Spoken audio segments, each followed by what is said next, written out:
Het jy al ooit dringend raad nodig gehad en dan het jy dalk nie geweet waar om te vra vir raad nie, of dalk het so baie mense verskillende raad vir jou gegee, dat jy later nie meer geweet het wie se raad om te volg nie. God sê in Psalm 32 vers 8, ek wil jou onderrig en ek wil jou die pad leer wat jy moet volg. Ek wil jou raad gee en ek wil my oog oor jou hou. Daar is iemand wat jou die regte raad wil gee, en daardie iemand word met hoofletter geskryf, want daardie iemand is die lewende God self. Maar nou kan jy wonder, hoe sal ek die raad by God hoor? Want regtig, partykeer as mense sê hulle die stem van God duidelik gehoor, dan kan 'n mens mos wonder, hoor hulle stemme? Leef hulle dalk in hallusinasies? Het hulle medikasie of sielkundige berading dalk nodig vir daai stemme? Of jy kan wonder, hoekom kan net sekere mense die stem van die Here so duidelik hoor? Of jy mag ook wonder, jok hulle nie dalk nie? Sê hulle dit nie dalk net om aandag te trek nie? Al die moontlikhede wat ek nou genoem het, kan in sekere gevalle waar wees. Mag die Here dan vir jou onderskeidingsvermoë gee, sodat jy nie deur sulke mense om die bos gelei sal word nie.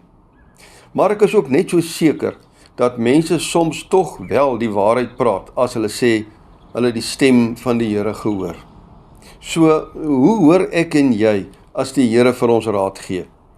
Wel, in die eerste plek, hy bring ons dikwels in ons gewone, normale stiltetyd of Bybelstudie, bring hy vir ons by antwoorde in die Bybel. Dan is dit nie dat ek die Bybel enige plek oopmaak en die eerste vers wat ek sien, dit is dan God se raad aan my nie. Dit is baie gevaarlik om daai praktyk te volg. Ek glo nie God se wil werk nie so nie. Maar in my gewone Bybelstudie, my gewone gereelde lees van die Bybel, kom praat God maklik direk met my uit die Bybel. En ek verseker jou, jy sal weet, dis God wat nou met jou in daai spesifieke vers praat. God kom gee ook vir ons raad, wanneer ons vir gelowige vriende vra om vir ons te bid vir raad. En wanneer hulle self vir ons raad gee, dan sal die Gees van God ons laat gel met die raad, as ek dit so kan stel, of hy sal vir ons duidelik laat ervaar, dat daardie raad dalk nie van hom afkom nie. Dit kan net gebeur, wanneer jy reeds 'n vaste, persoonlike verhouding met God het. Dit gebeur wanneer jy nie net God se stem ken nie, maar hy verseker ook jou stem ken, omdat jy gereeld met hom praat, gereeld vir hom dankie sê, gereeld vergifnis vra. Dit is tog wat in enige vriendskap ook gebeur. Hoe meer dikwels jy met jou vriend of jou vriendin gesels, hoe meer julle lewens met mekaar deel, hoe meer verstaan julle mekaar. Ja, hoe meer jy jou lewe met God deel, hoe makliker sal jy sy raad hoor en jy sal dit verstaan en aanvaar. So soek jy dus nou raad. God sê dadelik vir jou, ek wil vir jou raad gee, ek wil vir jou die regte pad kom wys. Kom dan net nader aan my. Kom in 'n persoonlike verhouding, miskien weer opnuut met my.